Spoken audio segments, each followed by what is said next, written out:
Very good morning dear friends, कैसे हैं आप सब। आई होप आप सब अच्छे होंगे। आज सीपीसी की लेक्चर नंबर 15 में I welcome all of you. अभी तक टोटल 14 लेक्चर हम कवर कर चुके हैं। Civil procedure code 1908, act number 5 of 1908, date of enactment 21 March 1908 and 1 January 1909 is the enforcement date. थोड़ा सा रिवीजन कर लेते हैं। कल एक स्टूडेंट ने मुझे बर्ड आई व्यू बना के भेजा है इसका पूरा, कि जिस तरह से 158 सेक्शंस को किस तरह डिवाइड किया गया 51 ऑर्डर्स को। तो ये बहुत अच्छा लगा मुझे। अगर इस तरह से आप सब इसको याद कर रहे हैं तो जब आप ऐसा करते हैं तो बहुत अच्छा लगता है। चलिए विदाउट डिले आगे चलते हैं।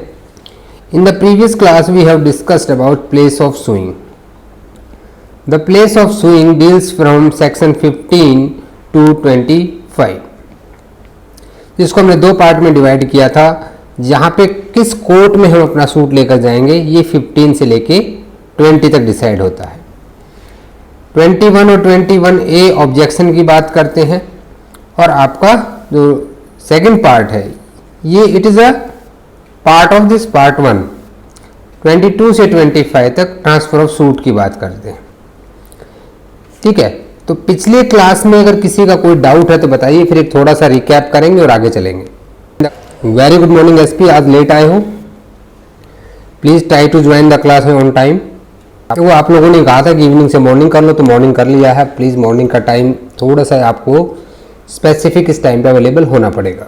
देखो मेंस का प्रैक्टिस भी हो जाएगा, चिंता मत करो।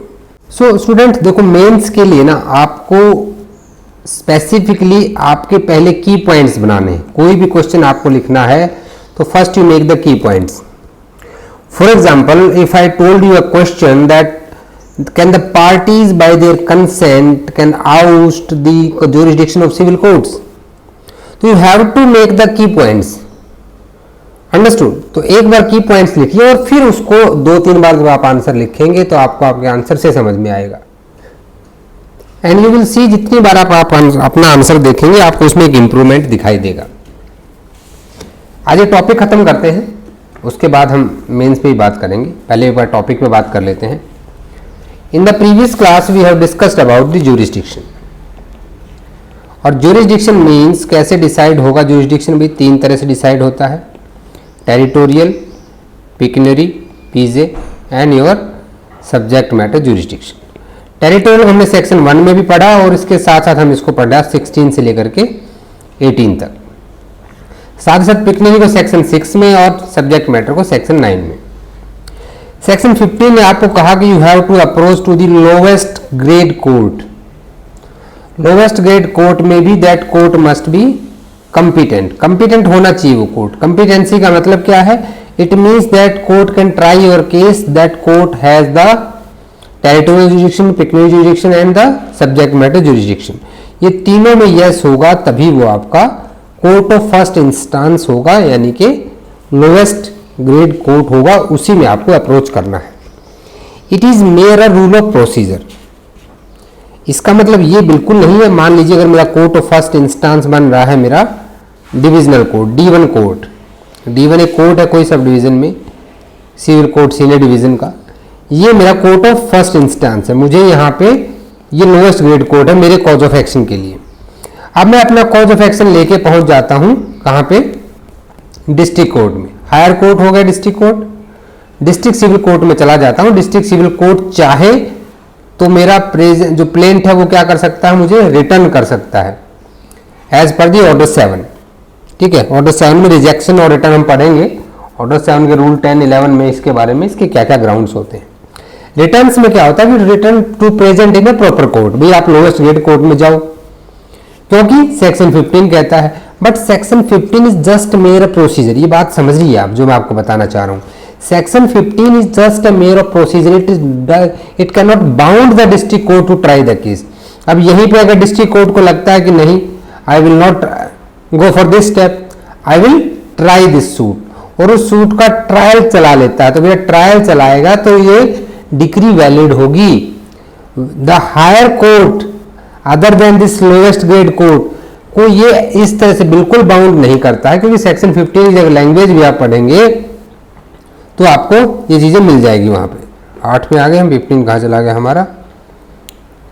कल की क्लास में पूरा इसमें एकदम वो हो खिचड़ी हो गया है। Every suit shall be issued in the court, किया जाना चाहिए, बट ये रूल ऑफ द प्रोसीजर, जो आपको बार बार लाइन बता रहा हूँ वो चीज़ आपको ध्यान देना है। अगली चीज, सेकंड चीज हमने क्या पढ़ी कि अब भाई आपका जो राइट इन्फ्रिंज हुआ, राइट 3 तरह से लेकर था, ये जस्ट रिवीजन है, ठीक है। इमूवेबल प्रॉपर्टी को लेके, मूवेबल प्रॉपर्टी को लेके और अदर्स को लेके। इमूवेबल को डील करेगा 16 से लेके 18 तक, मूवेबल को 19 और अदर्स को 20।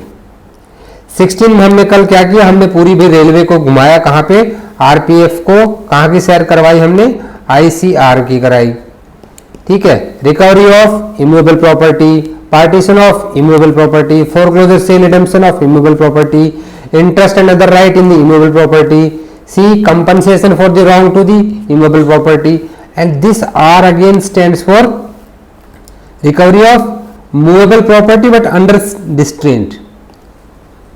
ये मूवेबल को इमूवेबल क्यों मानेंगे, देखिए आपकी, मैंने कार वाला आपको एग्जांपल दिया था, ठीक है, डेली डेली कार मत बनवाया करो, ठीक है।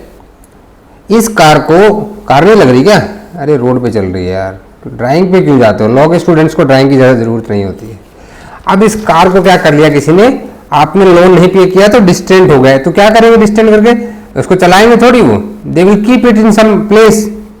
तो when the movable property is under the distraint और attachment, it will be treated as immovable property as per the section 16। और सेक्शन 16 मैंने आपको बताया था कि हमेशा इसमें पोजीशन की बात की जाएगी कि आप प्रॉपर्टी का पोजीशन मांगे। जैसे मैंने आपको घर के रेंट का एग्जांपल दिया था, रेंट वाला मैटर यहाँ नहीं आएगा। फिर हमने 17 की बात की। 17 कहता है कि भी किसी भी 2 कोर्ट के जुरिडिक्शन में अगर प्रॉपर्टी आती है, 2 या 2 से अधिक कोर्ट के, तो वहाँ पे पार्टीज, जैसे अभी एक की पॉइंट हमने मेंस की बात की थी, तो यहाँ आप सेक्शन 17 उसमें लिख सकते हो कि there are some situations when the parties have the option to choose the jurisdiction of the case. Then we approach the section 18। 18 में हमने बात की कि जहां अनसर्टेनिटी हो। अब कल बहुत अच्छा एक डाउट पूछा बाद में टेलीग्राम पे, मुझे कल क्लास में पूछते तो और भी अच्छा रहता, पर चलिए मैं वो डाउट अभी क्लियर कर देता हूं। अब मान लीजिए ये आपकी एक जमीन है, आपको मैं प्रैक्टिकल एग्जांपल के साथ इसी को बताना चाहता हूं। आप अगर देखेंगे तो ये आपकी यमुना रिवर है। यमुना रिवर लगभग ऐसे बहती है, ठीक है, कई सारे उसके पार्ट बन जाते हैं। ये आपका जो बॉर्डर है ये हरियाणा वाला बॉर्डर है, इधर यूपी है, इधर हरियाणा है। होता क्या है कि जो पानीपत के पास का एरिया है, अगर आप प्रैक्टिकली मैप पे भी देखेंगे तो ये रिवर जो है अपने आप को शिफ्ट करती है। अभी ये रिवर यहाँ से है, फिर बाद में रिवर यहाँ से हो जाएगी, और यहाँ जो बाउंड्री डिसाइड होती है वो रिवर के हिसाब से होती है। So the uncertainty comes just because of shifting of reverse, river shift हो गई। या कभी कभी क्या होता है कि कोई नया डिस्ट्रिक्ट बन गया। अब नया डिस्ट्रिक्ट बन गया तो भाई यहाँ तक आपका डिस्ट्रिक्ट प्रयागराज था, फिर कौशाम्बी बना दिया उसी में से। अब कौशाम्बी के यहाँ पे क्या हो गया कि जो लैंड यहाँ है ये डिस्प्यूटेड है, कोई किसके उसमें आती है। जब नए डिस्ट्रिक्ट बनाए जाते हैं, रिवर शिफ्ट हो जाती हैं, फ्लड आ जाती है, ऐसे सिचुएशंस में क्या है आपकी अनसर्टेनिटी अराइज होती है, ठीक है। तो अनसर्टेनिटी कैसे आती है, क्लियर हुआ? यही डाउट पूछा था कल। सबसे न्यू स्टूडेंट है अपने यानी कि, तो वो सबसे ज्यादा डाउट पूछता है, ये बहुत अच्छा लगता है मुझे। ज्यादा डाउट पूछना, देखो ऐसा नहीं है कि बिना बात डाउट पूछना, बट डाउट अपने साथ कैरी नहीं करना है। आप क्लास में डाउट पूछिए, बहुत सिली से सिली डाउट पूछिए, इट इज वेरी गुड। हम एक फैमिली है, यहां पे एक दूसरे के सामने हेजिटेट नहीं करना है। चलिए अब नेक्स्ट चलते हैं सेक्शन 18 में ही। चलो अनसर्टेनिटी को हम थोड़ा सा एलोबरेट कर लेता हूं, आपको मैं ये दोबारा करा देता हूं। दोबारा मतलब आपको थोड़ा सा इसको एक्सप्लेन करता हूं अनसर्टेनिटी में क्या मतलब है। अब देखो मान लो कहीं पे एक प्रॉपर्टी है, भाई पहले ये प्रॉपर्टी कि किस कोर्ट के उसमें आती है, अनसर्टेनिटी है। अब यहाँ पे जो कोर्ट C1 है, C2 है, C3 है, तो यहाँ पे भी शिफ्टिंग ऑफ रिवर मान लेते हैं हो गया। अब ये लैंड जो यहाँ पे है, अब ये लैंड का हिस्सा थोड़ा सा डाउटफुल है कि किस में है। Now there must be uncertainty and the court which is going to try this case it satisfied that there is uncertainty. Court भी सेटिस्फाइड है अनसर्टेनिटी है, तो he will record a reason 18 के 1 में हमने क्या पढ़ा, he will record a reason, कि अनसर्टेनिटी है और प्रोबेबली ये मेरे जुरिडिक्शन में आ सकता है, इसलिए मैं इसको ट्राई कर रहा हूं। ये स्टेटमेंट उसको रिकॉर्ड करना है, ठीक है। अब स्टेटमेंट रिकॉर्ड कर लिया, अब उसने डिक्री पास कर दी, तो वो जो डिक्री पास करेगा उस डिक्री की वैलिडिटी वैसे मानी जाएगी मानो कि ये इसी के जुरिडिक्शन में आती थी, इसी तरह से होगा। अब मेन बात आती है कि मान लो ये स्टेटमेंट ही रिकॉर्ड नहीं की गई। अगर स्टेटमेंट रिकॉर्ड नहीं की गई और क्या हुआ, डिक्री दे दी, समझिए इस चीज को, जो मैं समझा रहा हूं चीज को समझने की कोशिश करो कि C1 कोर्ट ने डिक्री पास कर दी, लेकिन जो 18 के 1 में 18 सब सेक्शन 1 में जो स्टेटमेंट रिकॉर्ड होनी थी वो स्टेटमेंट रिकॉर्ड नहीं हुई, नॉट रिकॉर्ड। अब यहां पे क्या किया, जो जजमेंट डेटर था, जजमेंट डेटर कहां चला गया, जो judgment debtor approach to the appellate court, या तो अपीलेट में जाएगा या रिवीजन में चला गया, डिविजनल कोर्ट में।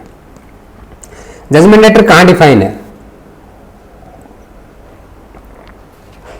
वेरी गुड वेरी गुड, ये होना चाहिए जैसे आपने वर्ड सुना instantly the particular section in which that is defined is should come into your mind.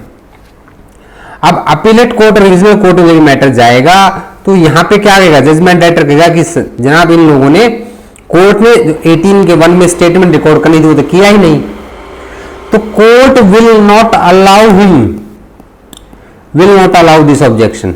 क्यों अलाउ नहीं करेगा, क्योंकि सिविल केस में जो भी आपको ऑब्जेक्शन लेना है that must be taken at the earliest possible opportunity. भैया तुमको कोर्ट ऑफ फर्स्ट इंस्टांस में लेना था, वहां तुमने ऑब्जेक्शन लिया नहीं, वहां पूरी डिक्री पास हो गई। अब तुम अपीलेट कोर्ट में आके बोल रहे हो कि साहब इन लोगों का तो अनसर्टेनिटी थी, रिकॉर्ड ही नहीं किया, रीजन डिक्री की वैलिडिटी नहीं होनी चाहिए।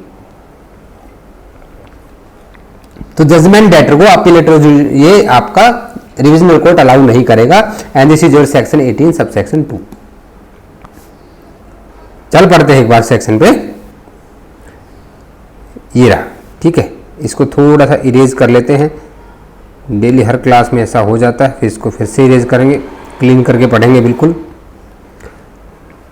देखो यहां पे क्या कह रहा है, where it is alleged to be uncertain, यानी कि यहां पे क्या है, जो होना चाहिए अनसर्टेनिटी शुड बी अलेज्ड, पहला पॉइंट, ठीक है।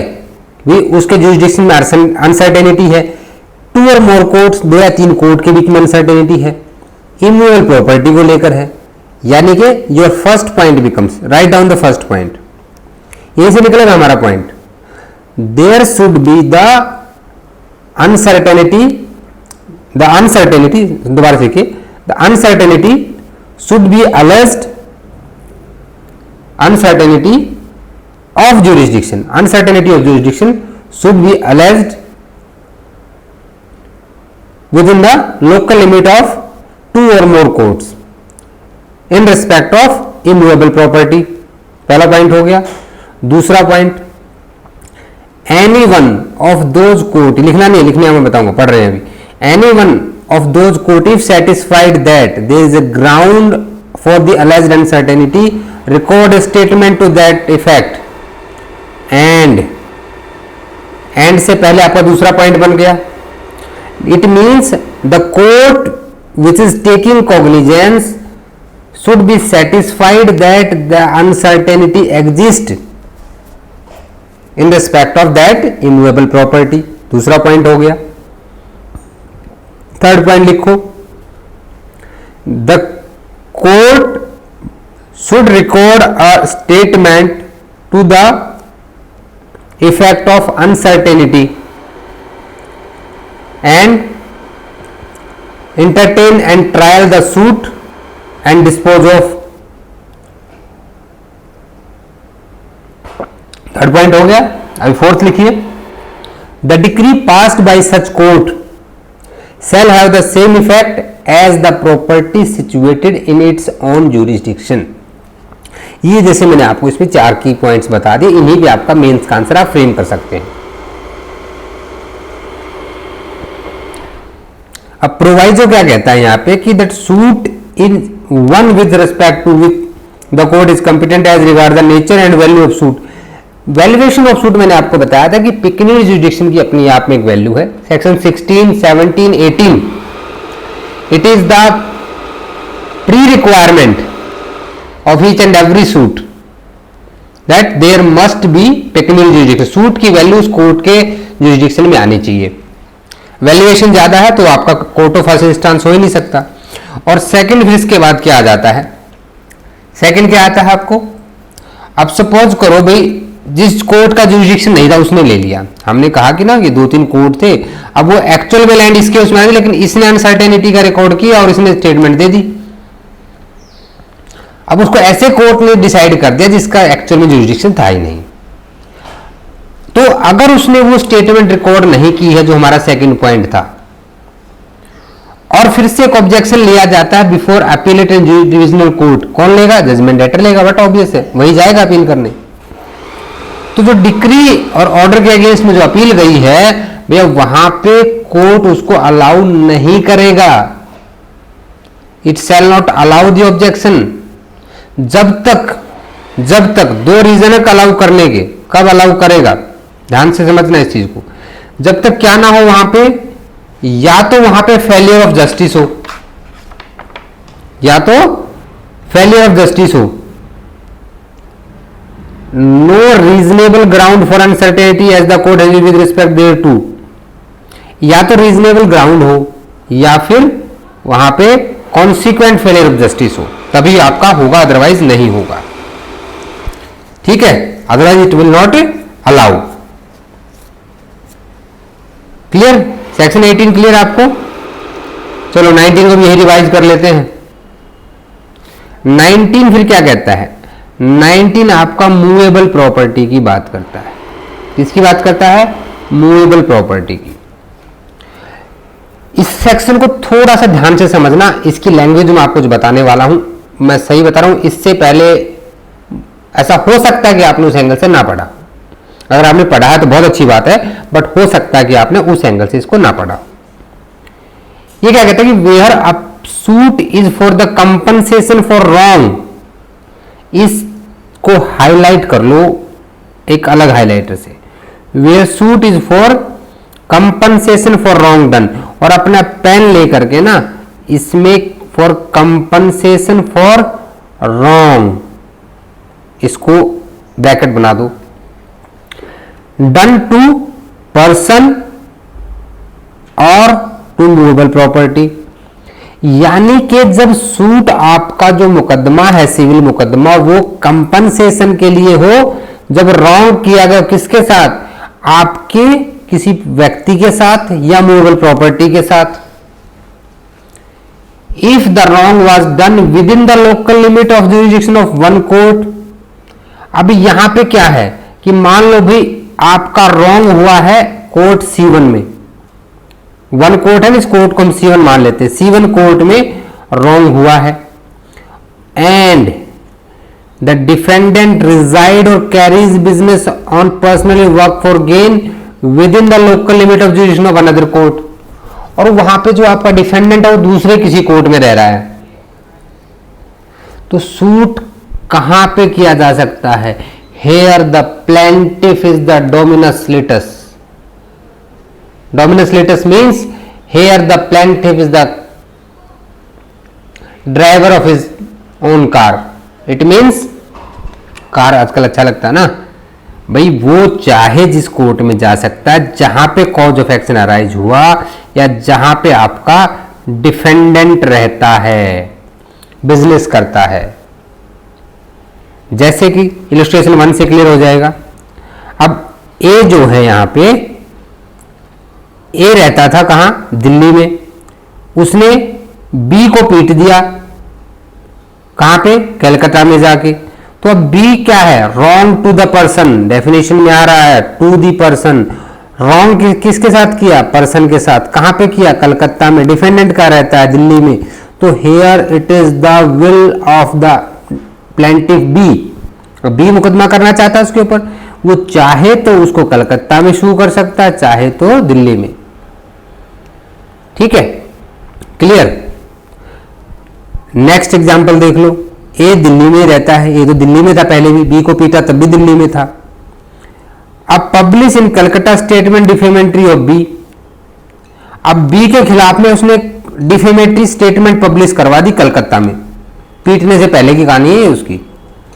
अब भी उसके ऊपर मुकदमा करना चाहता है तो कहां करेगा भाई, जहां कॉज ऑफ एक्शन राइज कहां हुआ, कलकत्ता में, वहां पे स्टेटमेंट रिकॉर्ड पब्लिश हुई है, या फिर वो दिल्ली में रहता वहां कर सकता है। तो मूवेबल प्रॉपर्टी, ये कॉन्सेप्ट समझ में आया। आई होप आपको सेक्शन 19 यहां तक क्लियर हुआ। तो सेक्शन 19 में क्या ना, ये चीज इंपॉर्टेंट है कि for wrong done, for the wrong done to person और आपकी मूवेबल प्रॉपर्टी के साथ कुछ गलत किया गया हो।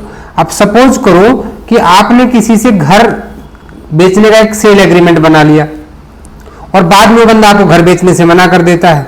एक एग्जांपल दूंगा, चलो घर को छोड़ो, हम मूवेबल प्रॉपर्टी एग्जाम्पल बाइक का एग्जांपल लेते हैं कि आपने किसी से बाइक का सेल एग्रीमेंट कर लिया और उसने आपको बाइक नहीं दी बाद में, तो आप स्पेसिफिक परफॉर्मेंस के लिए केस डालोगे।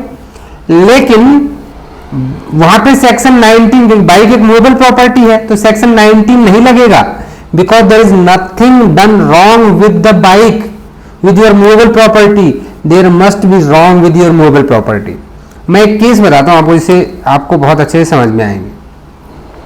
आपके सामने एक बहुत अच्छी रेडेक्स की आपको वॉच दिखाई दे रही होगी, ठीक है, काफी अच्छी वॉच है, बहुत पुरानी बात है, अराउंड 1958 का ये केस है, ठीक है, मुंबई हाई कोर्ट का केस है। होता क्या है इस केस में कि जो हमारे एक प्लेंटिफ महाराज होते हैं, वो क्या करते हैं, उज्जैन के रहने वाले थे, उज्जैन सिटी से अपनी इस प्यारी घड़ी को रिपेयर के लिए भेजते हैं किसी बंदे के पास मुंबई में। अब मुंबई वाला जो बंदा है उसको कहते हैं कि मेरी घड़ी मैं तुम्हें भेज रहा हूं, इस घड़ी के का तुम रिपेयर का एस्टिमेट बना के मुझे भेज दो, बाद में तुमसे रिपेयर करा लूंगा मैं। But when the defendant who opens that particular parcel, he didn't find anything. उसने कहा कि जब मैंने पार्सल खोला तो मुझे खाली मिला, उसमें घड़ी नहीं थी। तो अब इन भाई साहब ने क्या किया, हमारे जो प्लेंटिफ महाराज थे, इन्होंने recovery of price of watch के लिए, क्योंकि देखो यहां पे आपकी जो मूवेबल प्रॉपर्टी है उसके साथ क्या हुआ है, रॉन्ग हुआ है, wrong done to your movable property by defendant as per the plaintiff and he filed a suit in Ujjain। लेकिन मुंबई हाई कोर्ट ने कहा कि भाई देखो ऐसा है कि जो कॉज ऑफ एक्शन अराइज हुआ है, जो आपका कॉज ऑफ एक्शन अराइज हुआ है उज्जैन से आपने डिस्पैच कर दिया, ऑर्डर रिसीव हुआ मुंबई में, मुंबई में खोला गया तो वहां आइटम नहीं मिला, तो so cause of action arise at Mumbai, so the Ujjain court has no jurisdiction. जहां पे आपका डिफेंडेंट रहता है, कहां रहता है, मुंबई में रहता है, कॉज ऑफ एक्शन भी कहां माना गया, मुंबई में माना गया, तो भैया मुंबई में ही केस कर सकते हो, उज्जैन में केस नहीं फाइल कर सकते, ठीक है। इस केस का नाम चाहो तो लिख लो, जो मैंने आपको छोटी सी स्टोरी बताई है, Dalpat Rai versus West End Watch Company. हमारे जो प्लेंटिफ थे उनका नाम था दलपत राय, और जो जहां भेजी गई थी घड़ी मुंबई में, उस कंपनी का नाम था West End Watch company, AIR 1958 Mumbai, ठीक है। तो यहां तक ये केस आपको समझ में आया। अब हम बार बार एक वर्ड सुन रहे हैं कि cause of action, cause of action, इसको हम आगे जहां भी लिखेंगे COA लिखेंगे, तो प्लीज समझ जाइएगा कि COA का मतलब कॉज ऑफ एक्शन है। कुछ एब्रीविएशंस अपने हमेशा नोट्स बनाते अपने माइंड में रखनी चाहिए आपको। अब कॉज ऑफ एक्शन क्या है, what is this cause of action? Cause of action का मतलब क्या होता है, मैं डिक्टेट कर देता हूं, मेंस में अगर आ जाए तो कॉज ऑफ एक्शन में लिखना कैसे है, लिखिए cause of action.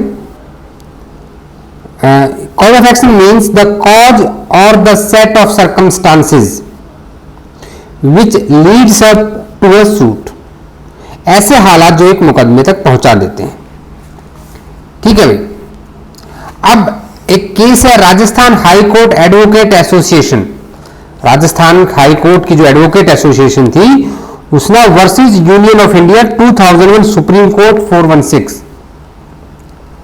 Rajasthan high court advocate association versus union of India 2001 AIR supreme court 416। अब इसमें सुप्रीम कोर्ट ने कॉज ऑफ एक्शन को किस तरह से डिफाइन किया है। The court held that the expression cause of action has acquired a judicially settled meaning. In the restricted sense, cause of action means circumstances forming the infraction of right. Infraction होता है कि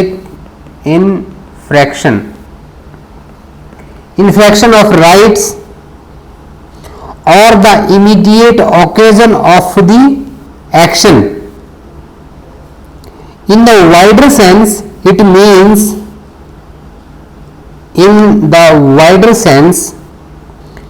means the necessary conditions। कौन सी line repeat, जिसका छूट गया starting से मैं repeat कर रहा हूं। In the case of Rajasthan high court advocate association versus union of India AIR 2001 supreme court 416, it was held, inverted commas, the expression cause of action has acquired a judicial settled meaning, full stop. In the restricted sense, cause of action means circumstances forming the infraction of right or the immediate occasion for the action। यहां तक लिख लिया सबने, आगे चलें। थोड़ा सा fast लिखने की कोशिश किया करो, शॉर्ट वर्ड्स में लिखो अपना। In the wider sense it means the necessary conditions for the maintenance of suit including not only the infarction of right but the infarction coupled with the right itself. यानी कि right के साथ में जो जुड़ी हुई चीजें वो भी आपकी कॉज ऑफ एक्शन में आ जाएंगी। ये लिख लिया आपने। तो कॉज ऑफ एक्शन क्या है? एक तरह जिसकी वजह से आपका डिस्प्यूट अराइज हुआ है। It is a bundle of essential facts which is necessary for the plaintiff to prove his fact कि उसके साथ गलत हो गया है। ठीक है, सिंपल। कॉज ऑफ एक्शन समझ में आ गया। अब चलते हैं सेक्शन 20 के ऊपर। 19 कंप्लीट। कॉज ऑफ एक्शन का हमें 20 में भी जरूरत पड़ेगा।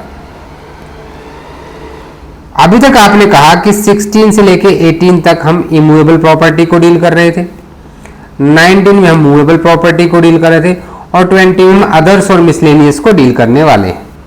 कैसे करने वाले हैं? Other suits. देखिए, अदर सूट्स मीन्स, इस अदर का मीनिंग क्या है कि इमूवेबल प्रॉपर्टी को भी छोड़ दो और मूवेबल को भी छोड़ दो, इनके अलावा जो सूट्स हैं वो अदर सूट्स की डेफिनेशन में आएंगे। Other suits to be instituted where defendant resides और कॉज ऑफ एक्शन अराइज। अब ये कह रहा है कि भैया जो मूवेबल में भी नहीं आता, जो इमूवेबल में होते हैं, जैसे हमने भी आपको आगे एग्रीमेंट टू सेल था, आपके घर वाली बात थी, सॉरी आपकी बाइक वाली, तो वो कहां पे जाएगा? That comes under the section 20। अब सबसे पहली लाइन देखो कितनी इंपॉर्टेंट है यहां पे, subject to the limitation aforesaid. इसका मतलब क्या कह रहा है कि भी ऊपर सेक्शन 16 से लेकर 19 तक जो लिमिटेशन बता दी गई है, every suit shall be instituted, हर एक मुकदमा कहां दायर किया जाएगा? In a court within the local limit of jurisdiction. जिसके लोकल लिमिट्स में क्या क्या होगा? पॉइंट नंबर ए क्या कहता है आपका यहाँ पे? द डिफेंडेंट और ईच ऑफ द डिफेंडेंट। अब ईच ऑफ द डिफेंडेंट मतलब जब आपके डिफेंडेंट एक से ज्यादा हों, मान लीजिए A versus B C D E F, ठीक है, where there are more than one at the time of commencement of the suit actually and voluntarily resides, ठीक है, और कैरीज ऑन बिजनेस और personally works for the gain. या तो अपना business करते हो, जो कैरीज ऑन बिजनेस है it is a connotation. It means, इसका क्या मतलब है, ये कह रहा है कि जहां पे अपना वो कोई बिजनेस चला रहा है, ठीक है, in a very normal parlance it connotes because of the ambit of civil action, कि भी जहां पे आप अपना बिजनेस कर रहे हो वहां पर भी आपके खिलाफ मुकदमा किया जा सकता है। अच्छा, ऐसा क्यों हुआ कि यहां पे डिफेंडेंट को वो दिया गया है? 16 से 19 तक आपने देखा कि 3 कंडीशन आपने देखी, ये कंडीशंस नोट करना। सेक्शन 16 के प्रोवाइजो में आपने क्या कहा कि अगर आपकी इमूवेबल प्रॉपर्टी कहां है, डिफेंडेंट के पास है, और डिफेंडेंट के पर्सनल ओबीडियंस के बिना वो डिसीजन नहीं हो सकता, in that case also suit can be filed either at the court in which jurisdiction property situates or the defendant resides. Defendant को वहां भी दिया गया, वहां भी कर सकते हैं। सेम चीज हमने 19 में पढ़ी, ठीक है, कि हमारी मर्जी है भाई, जहां वो रहता वहां भी कर सकते हैं, यहां भी कर सकते हैं। अब 20 क्या कह रहा है? 20 ये कह रहा है कि जहां पे या तो डिफेंडेंट रहता है या ईच ऑफ द डिफेंडेंट वहां पे रहता है। अब मान लीजिए कि आपका भाई कहीं पे दिल्ली के अंदर एक आपके साथ कुछ आपको सूट फाइल करना है, और जो डिफेंडेंट है वो रहते हैं आपके मुंबई में, चेन्नई में और कलकत्ता में, तीनों मेन सिटीज में 3 डिफेंडेंट हैं। तो court will ask the defendant that आपको कौन सी जगह पे सेल है, इन तीनों जगह में आपके खिलाफ वो केस हो सकता है, ठीक है। अब बी क्लॉज क्या कहता है? Any of the defendant where there are more than one at the time of commencement of suit actually voluntary resides carries on the business personal work for gain provided that in such case either the leave of the court. मैंने आपको भी क्या बताया, जब एक से ज्यादा defendant हैं तो कोर्ट की परमिशन से, और defendant who do not reside or carry the business is personal, जो वहां नहीं रहते हैं या तो उनकी मर्जी से या कोर्ट की मर्जी से। अब जैसे कि मैंने आपको यही एग्जांपल बताया कि मुंबई, आपका चेन्नई और कलकत्ता, 3 जगह आपके डिफेंडेंट रहते हैं।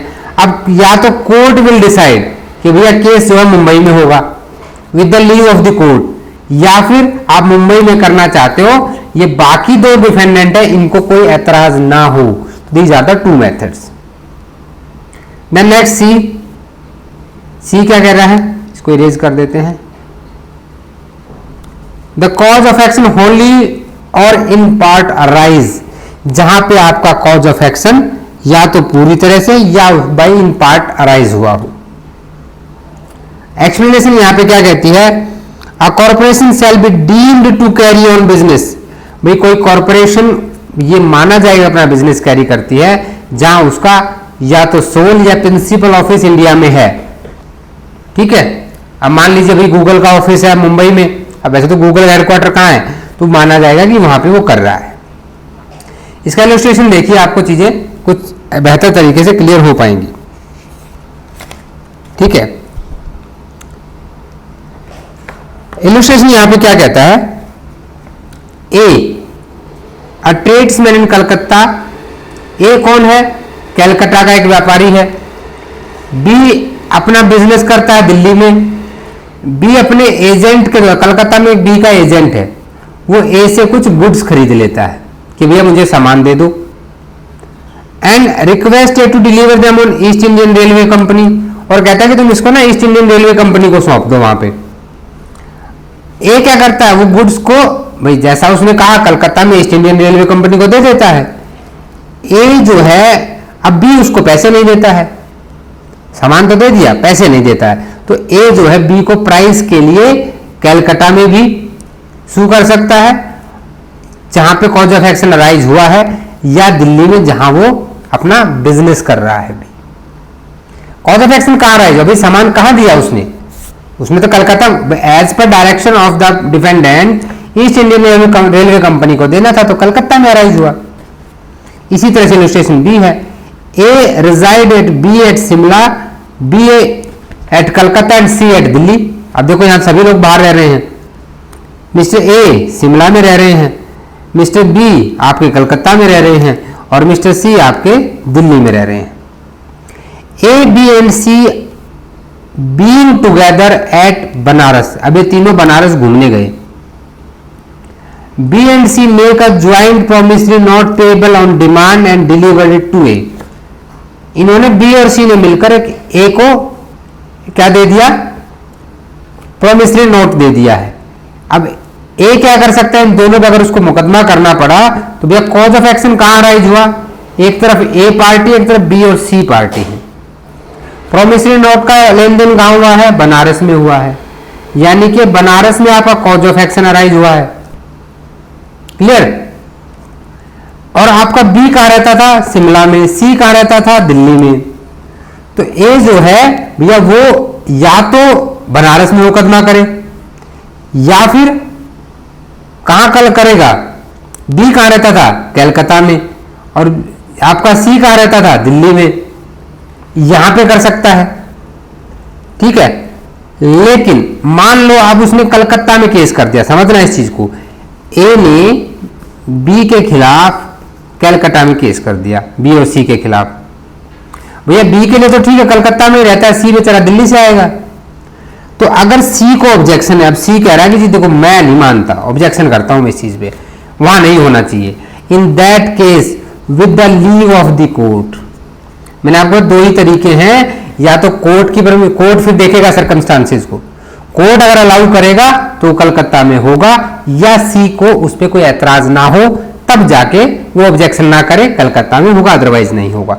दोनों कंडीशन फुलफिल होगी हमारी। तो ये आपका सेक्शन 20 था। अब नेक्स्ट आते हैं कि ठीक है भाई, अभी तक हमने पढ़ा, यहां से अभी तक हमारा कवर हो गया कि आपको कौन से कोर्ट में सूट लेकर जाना चाहिए। अब मान लीजिए आप गलत कोर्ट में चले गए। अभी हमने 18 का जब सब सेक्शन 2 पढ़ा था, सेक्शन 18 के सब सेक्शन 2 में हमने कहा कि अपीलेट कोर्ट या रिविजनल कोर्ट अलाउ नहीं करेगा। तो in that condition you have to raise the objection. अब ऑब्जेक्शन टू ज्यूरिसडिक्शन, अब इस चीज को ध्यान से समझना, ऑब्जेक्शन टू ज्यूरिसडिक्शन क्या कहता है। यहां पे टोटल 3 सब सेक्शंस दिए गए हैं। सबसे पहली बात क्या करता है, no objection as to place of suing shall be allowed. कोई भी ऑब्जेक्शन अलाउ नहीं किया जाएगा प्लेस ऑफ सुइंग के, यानी 16 से लेके 20 तक पे, बाय एनी अपीलेट और रिविजनल कोर्ट। देखो 18 का सब सेक्शन 2 मैंने आपको बताया, वही बात कह रहा है ये भी। Unless such objection was taken in the court of first instance at the earliest possible opportunity, कब नहीं लिया जाएगा, अगर उसने उसको कोर्ट ऑफ फर्स्ट इंस्टांस में अर्लीस्ट पॉसिबल अपॉर्चुनिटी पे लिया गया है। और अर्लीस्ट पॉसिबल अपॉर्चुनिटी होती है ईदर एट और before the your settlement of issues के। अब यहां नहीं लिया तो अलाउ नहीं करेगा। And in cases where issues are settled or before such settlement, earliest possible opportunity किसको मानेंगे, या तो बस फूट इश्यूट होते ही कर दो, नहीं तो सेटलमेंट ऑर्डर 14 में जो आपके इशू सेटल होने हैं ना, फ्रेमिंग ऑफ इश्यूज है, उससे पहले या उस तक कर लो, उसके बाद नहीं अलाउ करेंगे। And unless there has been consequent failure of justice, ये लाइन इसके साथ रट लो, ठीक है, या तो अर्लीस्ट पॉसिबल अपॉर्चुनिटी पे, and on or before settlement of issues पे, and consequent failure of the justice. अब सबसेक्शन 2 क्या कहता है कि no objection as to competence of the court with reference to pecuniary limits. अब डिफेंडेंट कह रहा है पिक्यूनियरी लिमिट्स को, यहां पे जो था ऑब्जेक्शन था प्लेस ऑफ सुइंग पे फ्रॉम सेक्शन 16 टू 20, ये ऑब्जेक्शन था। और यहां पे जो ऑब्जेक्शन है वो पिक्यूनियरी लिमिट्स पे है, जो सेक्शन 6 में हमने पढ़ा था, ठीक है। इसको अलाउ नहीं करेगा अपीलेट और रिविजनल कोर्ट जब तक ये objection court of first instance में अर्लीस्ट पॉसिबल अपॉर्चुनिटी पे ना लिया गया हो, ठीक है। या अगर अर्लियर उसमें नहीं लिया आपने तो हम ये बात नहीं सुनेंगे, ठीक है। देखो 18 के 2 में जो आपने एसपी पढ़ा ना, 18 का 2 एक स्पेसिफिक बात करता है। 18 subsection 2 specific to the uncertainty of the immovable property, where as section 21 is general. ये अच्छा पॉइंट है, बहुत अच्छा डाउट है कि 18 के 2 में भी ऑब्जेक्ट वही बात कह रहा है और 21 में भी कह रहा है। तो क्या डिफरेंस है? जो सेक्शन 18 का सब सेक्शन 2 है that is specific to uncertainty of immovable property, where as section 21 is general in nature on the place of suing movable, immovable and your बाकी जो आपकी है कौन कौन सी अदर केसेस, तीनों केसेस में। सब सेक्शन 3 देखिए, no objection as to competence of executing court. अब एग्जीक्यूशन ऑफ डिक्री कब होता है? जब डिक्री आ जाती है after judgment decree will come and it will again execute in part 2 of CPC from section 36 to 74। इसलिए कहता हूं हमेशा सेक्शंस का ना आपको स्ट्रक्चर जरूर पता होना चाहिए कि कौन सा सेक्शन कहां आता है। तो भैया एग्जीक्यूटिव कोर्ट की कंपिटेंसी पे भी नहीं लिया जाएगा जब तक कि वो earliest possible opportunity there has been consequent failure of justice यहां ना लिया गया हो। अब यहां पे सेटलमेंट ऑफ इश्यू क्यों नहीं लिखा है? क्योंकि भैया जब एग्जीक्यूट करते हैं तो वहां इश्यू सेटल नहीं होते, डिक्री एग्जीक्यूट होती है।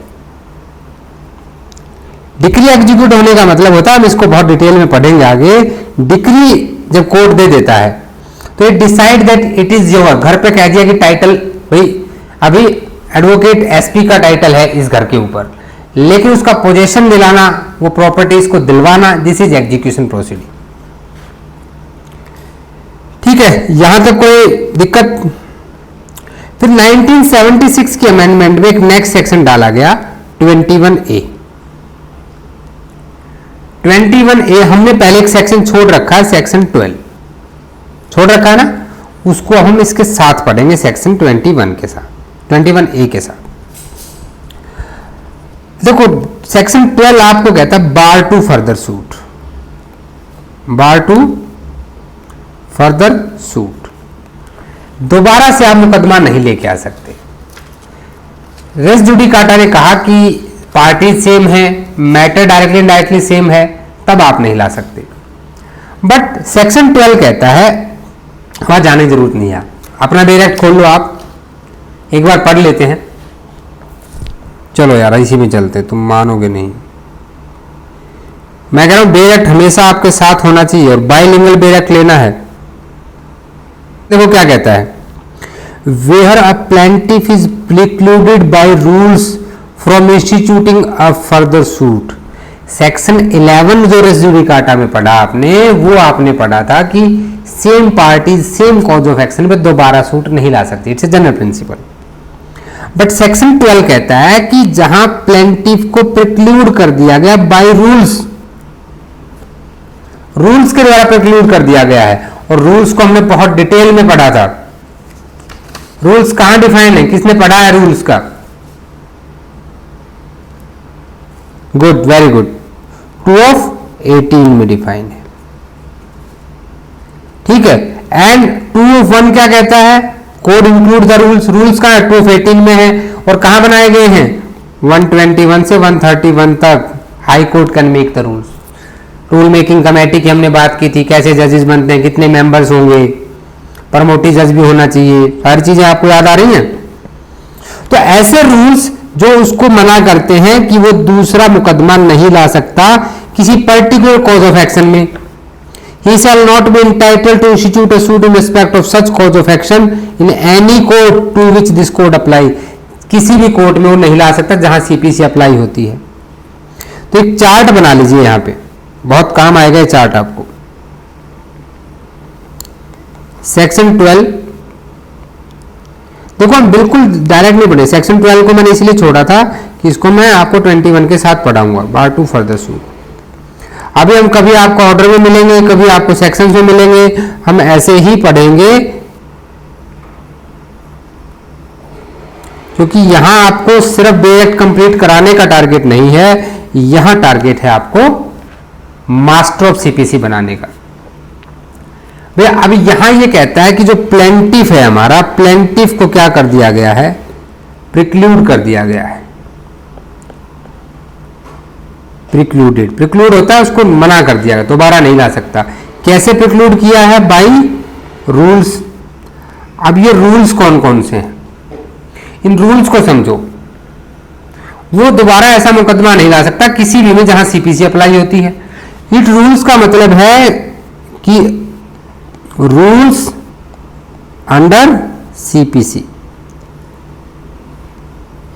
इसको यहां के बजाय यहीं पे एक ऐसे करके एरो दे लो। अब रूल्स अंडर सीपीसी कौन कौन से हैं, अब वो मैं आपको बता देता हूं, ये लिख लेना, आपके बहुत काम आएंगे। एक तरफ हम सेक्शंस लिखेंगे और एक तरफ हम ऑर्डर्स लिखेंगे, जो जो प्रिक्लूड करते हैं, दोबारा मुकदमा नहीं लाने देते हैं।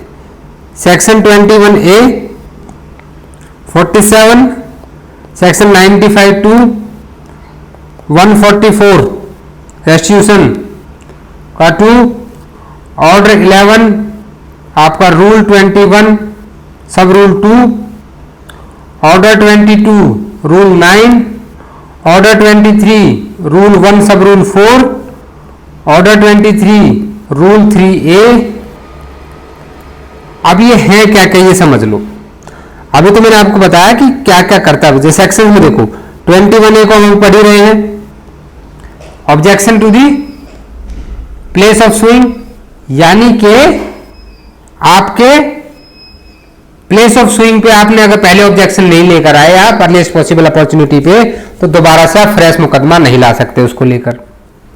सेक्शन 47 मैंने आपको बताया था कि सेक्शन 47 जो है बिफोर 1976 इसको डिक्री माना जाता था, questions to be determined by the court.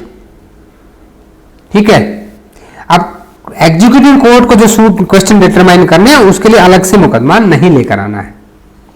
95 में क्या, अभी किसी पे आपने रॉन्गली किसी को अरेस्ट करवा दिया, उसकी प्रॉपर्टी अटैच करवा दी, तो 50,000 रुपए तक का जुर्माना है आपके ऊपर।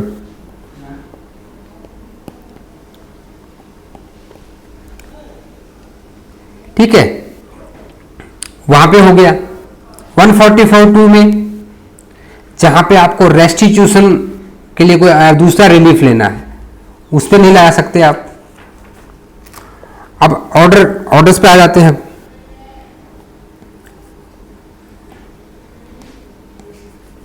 ऑर्डर 11 रूल 21 ये क्या कहता है, non compliance with order of discovery and inspection है ऑर्डर 11, है ना। वहां पर भी ऑर्डर 22 रूल 9, भाई अगर आपका सूट अबेट या हो जाता है, डिसमिस हो जाता है ऑर्डर 22 में, तो फ्रेश सूट नहीं ला सकते आप। ऑर्डर 23 जहां प्लेंटिफ क्या करता है, सूट को विड्रॉ कर लेता है without leave of the court, rule 3A। ठीक है, जहां ग्राउंड ऑफ कॉम्प्रोमाइज है डिक्री में, वो लॉफुल ना हो। ठीक है, आपने पैसे ले देकर कर लिया, भाई लॉफुल नहीं था वहां पे वो। तो ये ऑर्डर जो आपका सेक्शन 12 है, इसकी रूट्स इतनी जगह से जुड़ी हुई हैं, इस चार्ट को बना लेना, इतनी जगह से इसकी रूट्स जुड़ी हुई हैं। ये चीज क्लियर हो गया, सेक्शन 12 क्लियर हुआ। अब चलें 21 पे। सो सेक्शन 21A क्या कहता है, अब इसको यहां पर लेते हैं। Bar to further suit to set aside the decree on objection as to place of suing. Place of suing यानी कि 15 to 20। No suit shall lie challenging the validity of decree passed in the former suit। अब farmer suit की definition हम पहले भी पढ़ चुके हैं, कहां पे हमने पढ़ी है, सेक्शन 11 के एक्सप्लेनेशन 1 के अंदर स्पेशल डेफिनेशन हमने बात की थी, और मैं इसे उम्मीद करता हूं कि आप सबने उसको पढ़ा होगा। बिटवीन द सेम पार्टीज और between the parties under whom they or any of them claim litigating under the same title on any ground based on an objection as to place of suing। तो यहां important आ जाता है आपका place of sewing के base पे। Same rigidity काटा वाली definition है। अब यहां भी देखो एक्सप्लेनेशन है, इसको डिफाइन कर दिया है फॉर्मर सूट को। Former suit means suit which has been decided prior, date of institution never matters, time of institution of the suit, जब आपने मुकदमा दायर किया वो समय मैटर नहीं करता है, मैटर करता है जब वो डिसाइड हुआ है। अंडरस्टूड, उसको हम फॉर्मल सूट कहेंगे। अब इसके साथ कुछ चीजें और समझ लेते हैं, कुछ केस लॉ भी यहां पे हमें समझने जरूरी है। एक केस लिखिए यहां पे, RH सिनेन SHINNEN versus RR Skinner. 1937 Allahabad high court का केस है।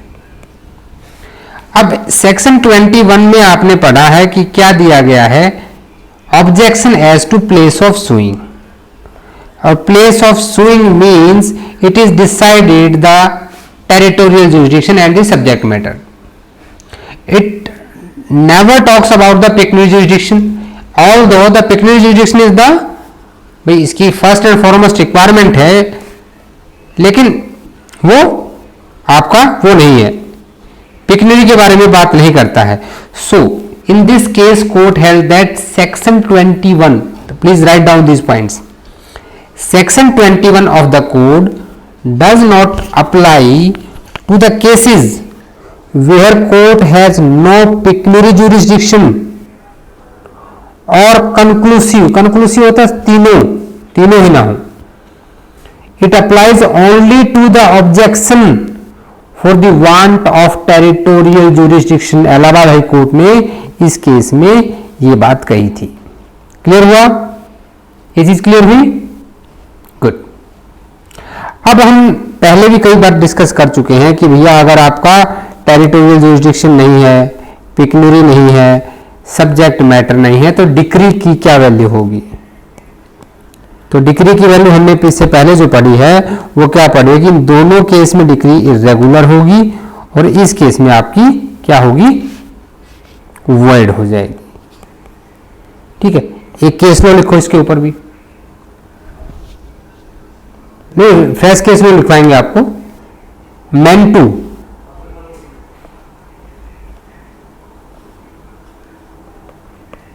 MENTOO Mentoo Sarkar versus Oriental Insurance Company Limited, Mentoo Sarkar versus Oriental Insurance Company Limited 2009 AIR 2009 Supreme Court 1022। और इसकी लाइन को बहुत ध्यान से लिखिएगा, a distinction must be made, एक डिफरेंस बताया था कोर्ट ने, यहां पे देखो, a distinction must be made between jurisdiction with regard to subject matter of the suit and territorial। देखो दो चीजें यहां कोर्ट ने कही, कोर्ट ने कहा कि दो चीजें हैं, पहला है सब्जेक्ट मैटर जुरिस्डिक्शन और दूसरा है आपका टेरिटोरियल जुरिस्डिक्शन एंड पेक्यूनियरी जुरिस्डिक्शन। ठीक है, इन दोनों के बीच में डिस्टिंक्शन होना चाहिए, इन्हीं दो को अलग अलग दो कैटेगरी को बनाया गया। If the case was raising objection falls within the former category, अगर फॉर्मर कैटेगरी में फॉल करता है, ठीक है, judgment would be null. Former क्या है आपकी पहले वाली। अगर सब्जेक्ट मैटर में ऑब्जेक्शन है और ऑब्जेक्शन अलाउ हो जाता है, जुरिडिक्शन नहीं था सब्जेक्ट मैटर, फिर भी डिसाइड हो गया, डिक्री बिकेम नलिटी। ये इस केस में कहा गया मेंटू Sarkar versus Oriental Insurance Company limited में। And in the latter it would not be, in the latter it would not be, it is irregular in this case because appellate and divisional court can rectify the errors, but in subject matter it becomes nullity। Understood? Section 21 के दो case लो हो गए, 21A हो गया आपको, 21A कब insert किया गया था, ठीक है, इसका भी आपको अच्छे से आइडिया हो गया होगा। 1976 में हुआ था विच इफेक्ट फ्रॉम द 1 फरवरी 1977, ये भी याद रखना है। ठीक है, 76 की अमेंडमेंट, 99 की और 2002 की, ये अमेंडमेंट्स आपको पता होनी चाहिए। ठीक है, अब 21A को क्यों इंसर्ट किया गया था, क्योंकि बहुत सारे जुडिशियल व्यूज में डिफरेंसेस आने लगे थे। ठीक है, अगर मान लो किसी बंदे के खिलाफ में अगर डिक्री पास कर दी जाती विदाउट जुरिस्डिक्शन, ठीक है, तो दोबारा से क्या करेगा, मुकदमा लेकर आ जाएगा। So prevent to stop the further litigation, res judicata को जो स्ट्रॉन्ग बनाने का कॉन्सेप्ट था, उसी के आधार पर सेक्शन 21A यहां पे डाला गया था। तो यहां तक हमारा ये टॉपिक आज कंप्लीट हो गया है। हमारे टॉपिक थोड़े से आप स्लो जरूर चल रहे हैं, लेकिन हम कॉन्सेप्ट क्लैरिटी के साथ चल रहे हैं। अगर आपको फिर भी लगता है कि थोड़ा फास्ट चलना है तो हम इसको फास्ट भी कर सकते हैं। कल 15 मिनट का टॉपिक बचेगा सेक्शन 22 से लेकर के 25 तक, ट्रांसफर ऑफ द सूट्स। मैं आपको इतना बता देता हूं कि 22 कहता है कि ट्रांसफर कर सकते हो, 23 कहता है कि किस कोर्ट में एप्लीकेशन लगाएंगे, 24 बताता है डिस्ट्रिक्ट कोर्ट और हाई कोर्ट की ट्रांसफर ऑफ सूट्स की पावर, और 25 आपको बताता है power of the supreme court to transfer the suits. ठीक है, अब इसका आपको सीआरपीसी के लिंक के साथ पढ़ना है। 406 से लेकर के 412 तक transfer of suits in CrPC, उसको एक बार कल देख लीजिएगा, बाकी हम पढ़ेंगे तो इसको इसके साथ ही। ठीक है, हमेशा चीजों को, कई लोगों को इंटरलिंक करते हुए चलना है अपने साथ। ठीक है, जैसे सेक्शन 21A के साथ में यहां लिख लीजिए रीड विद सीआरपीसी 461 एंड 462, और ये आपका होमवर्क है कि आप पढ़ें इसमें क्या दे रखा है, 21A से इसका क्या रिलेशन बन रहा है। So please go and read, and tomorrow we will meet again for the class. और कल संडे है तो in Sunday we will have a MCQ session also. आधी क्लास रहेगी, आधा सेशन रहेगा। तो मिलते हैं कल की क्लास में। आपके कोई भी डाउट्स हैं आप मुझे टेलीग्राम ग्रुप में डायरेक्ट मैसेज कर सकते हैं। ठीक है, उसका लिंक आपको हर वीडियो के नीचे मिल जाएगा, और अपने यूट्यूब चैनल पर जाकर भी आपको सारे लिंक अवेलेबल हो जाएंगे। बाकी अगर फर्दर आपको वीडियोस देखने हैं जो मेरी रेगुलर क्लासेस में ना, आपका अगर कोई टॉपिक छोटा समझना है तो वहाँ पे आपको बहुत सारे वीडियोस हैं, CPC का अलग से एक आपकी पूरी प्लेलिस्ट अवेलेबल है, वहाँ जाकर आपको सारे वीडियोस मिल जाएंगे। So guys please take care of yourself, मिलते हैं कल की क्लास में। Thank you very much.